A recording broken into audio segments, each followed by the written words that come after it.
rapaziada, vocês estão parados, como é que vocês seguem todos aqui? É possível curar a morte do canal Ciência Todo Dia. E eu vou falar logo, não.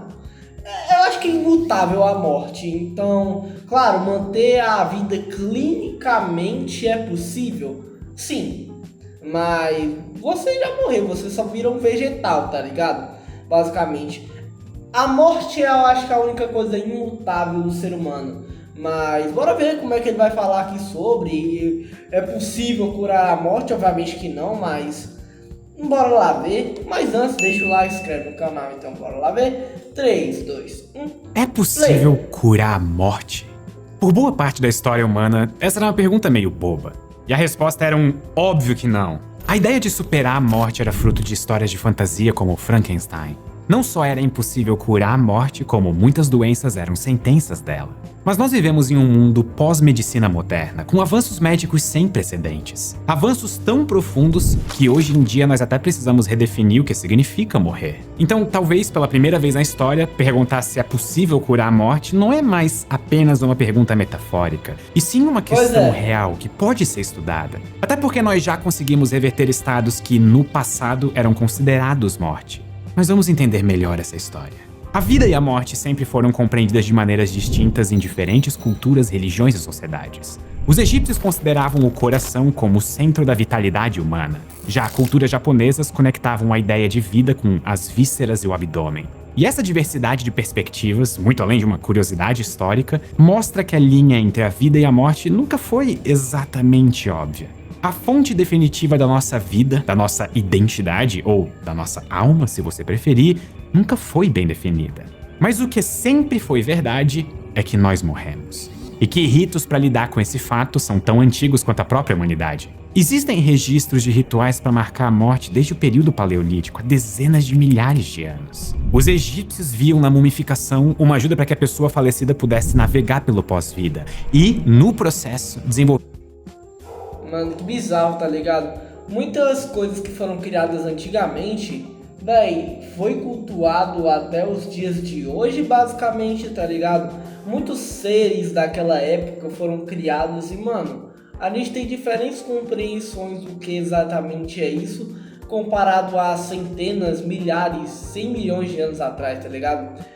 É meio bizarro. Tiveram diversas maneiras de impedir que o corpo começasse a putrefação. Mas um ponto de virada na relação da humanidade com a morte veio na década de 1960. Até o começo do século XX, uma pessoa caída no chão sem batimentos cardíacos e sem respiração era considerada morta. Mas na metade do século XX, máquinas capazes de manter o coração e os pulmões de pacientes em estado crítico foram inventadas. O uso principal delas era em cirurgias delicadas, mas a própria existência delas abria uma possibilidade curiosa. Porque com elas era tecnicamente possível impedir alguém de morrer. Pelo menos se nós pensarmos na morte como o fim dos batimentos cardíacos e da respiração. O suporte artificial da vida atingiu o ponto de suspender a morte de forma quase indefinida. Só que essa ideia não era exatamente útil. Não é porque nós podemos retornar com os batimentos cardíacos ou com a ventilação de um paciente que ele tem chances reais de se recuperar como era antes desse evento acontecer. Volta, rapaziada. Isso fica ainda mais claro se nós imaginarmos um caso extremo. Nós até poderíamos usar essas máquinas para manter um corpo sem atividade em regiões cerebrais importantes, ou sem consciência, funcionando em algum nível. Mas em nem todos os casos seria possível se recuperar desse estado. Mas então, onde exatamente fica a linha que separa estar vivo de estar morto? Foi essa pergunta que levou o comitê ad hoc da Escola de Medicina de Harvard a criar um novo critério para definir o que significa morrer. Esse comitê publicou em 1968 uma definição de coma irreversível para definir morte encefálica. O encéfalo, toda a massa de sistema nervoso que está dentro do nosso crânio, e em especial o tronco encefálico, é a parte do cérebro responsável pelas funções vitais básicas. E a lógica aqui é simples. Um paciente sem funções encefálicas específicas nunca vai conseguir se manter vivo sem ajuda de máquinas. E mesmo com máquinas, as chances de ele acordar são muito remotas. Você já parou pra pensar que quase tudo que a gente usa hoje em dia envolve algum tipo de algoritmo? Do caminho que... Rapaziada, momento AD. Se vocês quiserem, vocês podem pular para esse segundo aqui, mas isso é muito importante para todos os canais, por isso que eu mantenho esses anúncios, tá ligado? Não é como se eu quisesse manter, mas é muito importante para o canal conseguir se manter, esse canal conseguir se manter, então eu mantenho todos os anúncios. Então, você Vamos fez pra continuar. casa, até mesmo quando o feed do YouTube recomendou esse vídeo que você está assistindo agora. Mas existe uma grande diferença entre usar tecnologia e entender tecnologia. E é exatamente aqui que entra a Alura, a maior escola de tecnologia online do país. Na Alura você encontra 22 carreiras completas, todas organizadas em trilhas pensadas por especialistas que atuam no mercado. Gente construindo o futuro da tecnologia na prática. Basta uma matrícula para você ter acesso a isso e a todos os cursos disponíveis. E se bater uma dúvida no meio do caminho, a partir do plano Pro você conta com a Luri, que é a IA da Alura. E ela te ajuda a destravar qualquer assunto e ainda te indica quais cursos combinam com o seu objetivo profissional. Ah, e se você quer estudar sem pressa, agora existem os planos de 24 meses, que dão mais tempo para você evoluir com calma e com o melhor custo-benefício. Com o meu link aqui na descrição, você tem 20% de desconto até 19 de dezembro na sua matrícula. Não perca tempo e invista agora na sua carreira, porque o tempo não para. E agora sim, de volta ao vídeo. Foi uma das primeiras vezes na história que a palavra morte, que pode significar muitas coisas, ganhou um significado científico mais concreto, no sentido de ser mais limitado e também quantificável. E a ideia de redefinir a morte em torno das atividades encefálicas foi amplamente aceita pelos mais diversos institutos ao redor do mundo, e até serviu de base para legislações que precisavam definir precisamente o que significa proteger a vida. Mas isso não impede que perguntas ainda mais profundas continuem pairando no ar. Porque se já é desafiador entender o quanto dessa atividade neural é necessária para considerar alguém como morto, então imagina para considerar como vivo. E a própria Pior, né? Se for ver bem, se não tiver uma questão de, mano, saber o que é vida ou morte, como é que você vai manter alguém com dignidade vivo, tá ligado? E principalmente pacientes com doenças, entre outras coisas. E, mano, isso é complicado, mas se eu for pensar bem, vou pensar muito bem em relação a isso.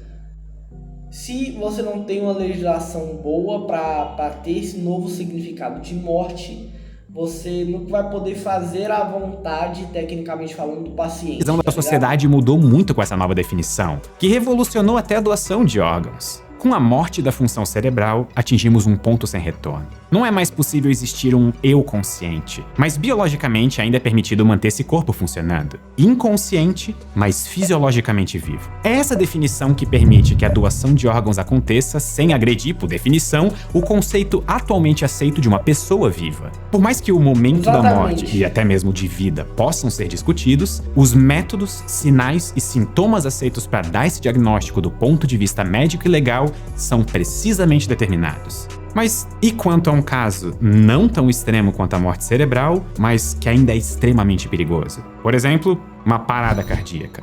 As células do coração são músculos extremamente resilientes, e essas células, em geral, se mantêm relativamente viáveis por um bom tempo depois da parada. É justamente por isso que é possível reverter a parada cardíaca usando eletricidade. O coração é formado por músculos que se contraem em resposta a um estímulo elétrico, mas é possível tentar reestabelecer o ritmo cardíaco através de eletricidade de forma artificial. Esse procedimento é conhecido como desfibrilação, e o equipamento responsável por isso é o desfibrilador. Mas aqui tem uma pergunta implícita. Se o coração se mantém viável o suficiente para ser reanimado, mesmo minutos depois de uma parada cardíaca, por que ainda assim é tão difícil de ressuscitar alguém? A resposta está na função do coração.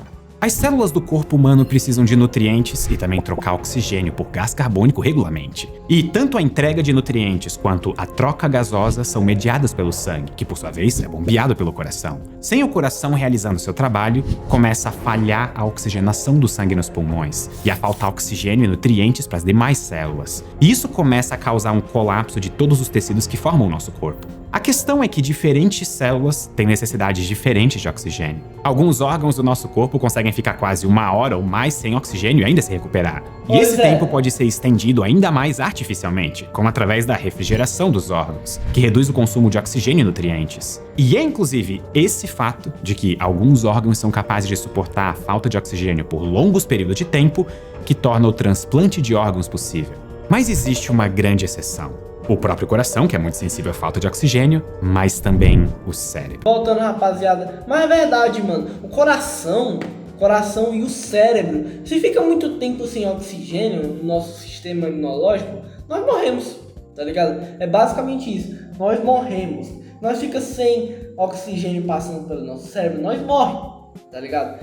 nós conscientes acabamos morrendo. Se nosso corpo sobreviver, foi por uma sorte. Mas isso, se tivesse sequelas nessa merda aqui, isso aqui, a gente morre, tá ligado? É basicamente isso que ele fala. Agora, o cérebro consome quantidades desproporcionais de nutrientes e oxigênio para o seu tamanho. Cerca de 20% da energia que o seu corpo usa vai para o cérebro, que corresponde em massa a cerca de 2% do corpo. Poucos minutos sem oxigênio, isso é, poucos minutos sem o coração batendo, podem causar danos irreversíveis ao cérebro. Alguns estudos observaram que apenas 30 segundos após uma parada cardiorrespiratória, quando o cérebro deixa de receber o sangue bombeado pelo coração, a atividade cerebral, que se esperaria diminuir, aumenta bruscamente. Os neurônios, com os seus axônios e dendritos, carregando eletricidade para se comunicar através de sinapses nervosas, atingem um pico de atividade elétrica. E em estudos com animais foi observado que neurotransmissores como serotonina e dopamina são liberados em grandes quantidades. E quem sabe, esse estado alterado pode ser uma das explicações para as experiências de quase morte que muitas pessoas relatam. Ainda não temos uma resposta definitiva do porquê disso acontecer. Talvez seja uma tentativa final do corpo de reagir à falta de oxigênio. Poucos minutos depois de uma parada cardíaca, os neurônios começam a morrer por falta de nutrientes que o sangue deixou de enviar, o que é muito mais rápido do que os outros órgãos. E é nesse ponto que nós encontramos um limite inflexível entre a vida e a morte.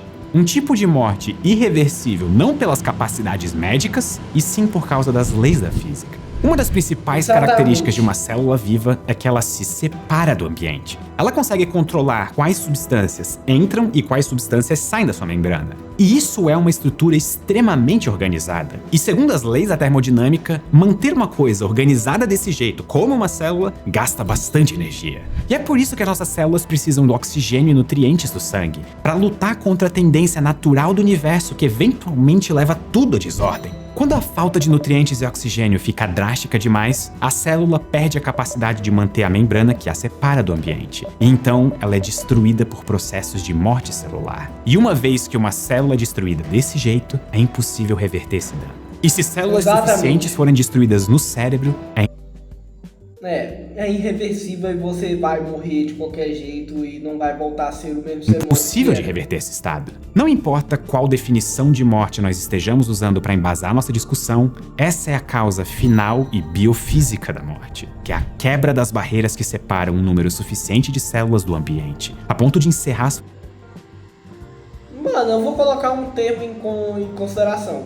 Se a pessoa, quando estivesse tendo esse negócio, colocasse quase imediatamente uma quantidade X desse tipo de célula dentro do seu corpo, ainda aconteceria, porque a morte, exatamente nisso, porque, mano, você tá colocando mais células dessas ali, obviamente ia demorar também poucos segundos, minutos, mas uma quantidade enorme disso poderia acabar com o corpo, ou diminuir a quantidade ou aumentar a quantidade de tempo que o corpo sem coisa sobreviveria, porque, mano, se for pensar bem, daria, mas só que o corpo não resiste muito, tá ligado?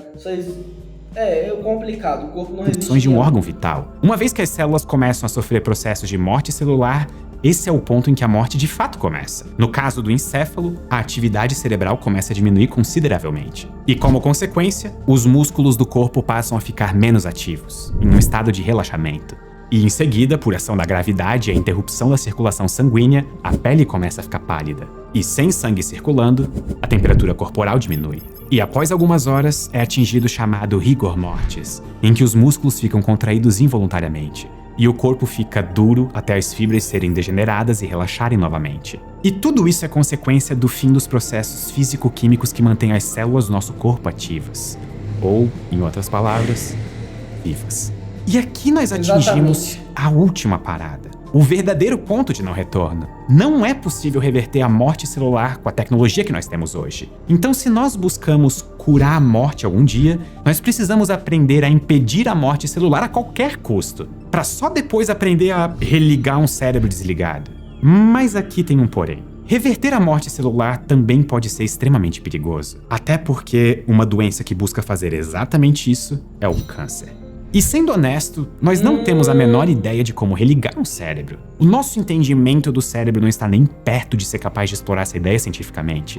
Então, por hora, a esperança de alguns está na ideia de preservar as células do corpo até que uma tecnologia capaz de reverter qualquer morte seja inventada. Essa é a ideia da criogenia. E tem gente pagando milhões de reais para terem seus corpos, ou pelo menos os seus cérebros, nas versões mais baratas, preservados. Pelo menos em teoria.